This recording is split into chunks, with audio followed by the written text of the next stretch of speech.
So right here in this container here, I'm going to see if I can't take the lid off and have you guys see. So I don't know if you can see that or not. But what it is we have almonds, specifically, looks gross. Well, it's not gross. It's not gross. And it doesn't smell gross either. It's it's just raw almonds, different from roasted almonds, mind you. Roasted almonds taste very different from raw almonds, okay? Raw almonds, they haven't been cooked. If you roast them, you know, it changes some of the you know, properties of the almond a little bit. It tastes much better, actually. So, but these are raw almonds, and what I did is I put half a cup of raw almonds into about maybe a cup of water or so, half a cup or a cup of water. Really didn't measure it, but I left it in the fridge for 24 hours. So 24 hours, what that's going to do is it's going to cause the almond, I don't know if you guys can see, it's going to cause the almonds to kind of absorb some of that moisture and make it soft, right? And that softness in the almond is what you want, because you want the blender to be able to chop it up as finely as possible. Okay, so I just go ahead and I pour that in the blender, and I don't put a lot of liquid in it. I'm just trying to get the almonds to mulch, right? So let me go ahead and turn off my mic here while I blend this.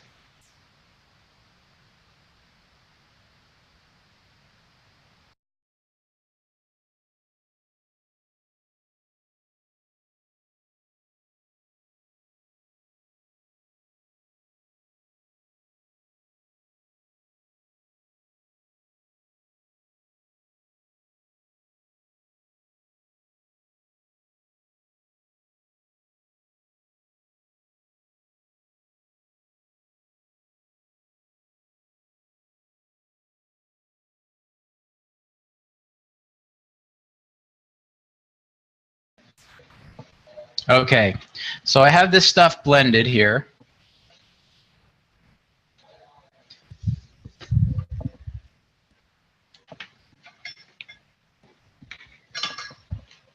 And then what I'm going to use is a piece of cheesecloth. So what do they mean by cheesecloth?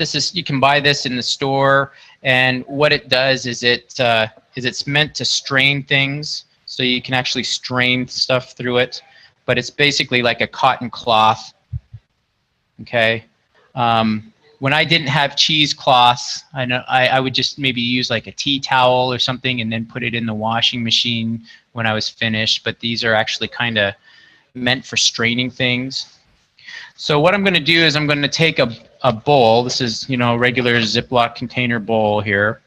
Okay. And what I'm going to do is I'm going to pour into this cheesecloth here the pulp from the almond milk here.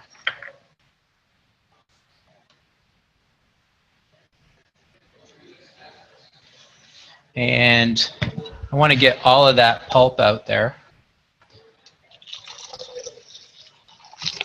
So I'm just going to add a little bit more water into it. So what I'm going to do from here is I'm going to close all the edges around so all the pulp stays inside the cheesecloth, and then I'm going to wring it out. So I'm basically straining all of the milky substance from the pulp of the almonds.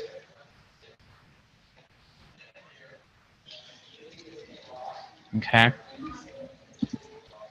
So what I'll do, and because I'm short on containers right here, I'm just going to go ahead and pour that into the blender here. And I'm going to add more water to this pulp. So I'm going to shake the pulp loose so the water can get to it, and pour a little bit more water in there.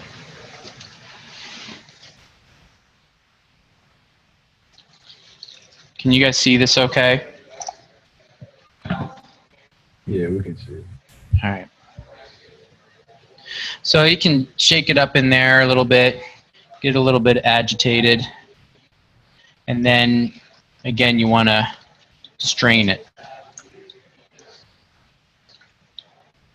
I do this 3 times.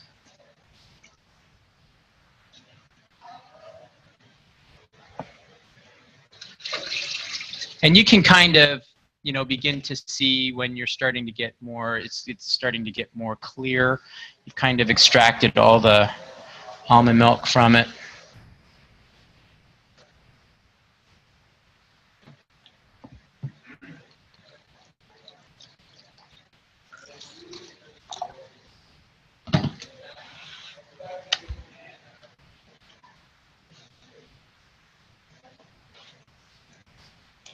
All right.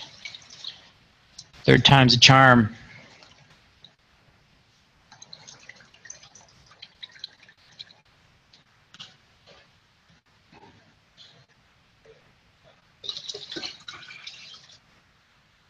Okay.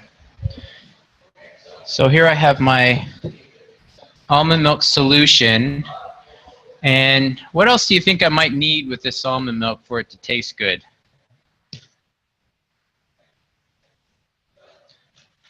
Sugar. Something sweetened, some sort of sweetener. For me, I'll use stevia. This is stevia powder. If you guys haven't heard of stevia, happy to talk to you guys about that a little bit later in class if you want. But stevia is a sweetener that does not raise your blood sugar. It's not, there's no calories in it. It does not get absorbed by the body. And there's an interesting history because they tried for a long time to ban this stuff from getting into the country because you can't patent an herb. And what it was is it was sinking the ships of all these artificial sweetener companies like sucralose and saccharin and NutraSweet and, you know, aspartame and all that stuff. It's 300 times sweeter than sugar. So you only use a little bit of the stuff. And so I went and so this is my almond milk container right here. And I'm just going to go and pour that almond milk mixture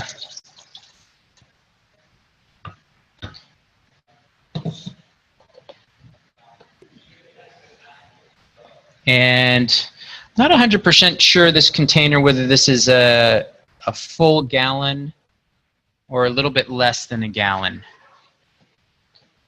but I'll swish it around. Okay, and there you have your homemade almond milk. The cost is, you know, a half a cup of almonds.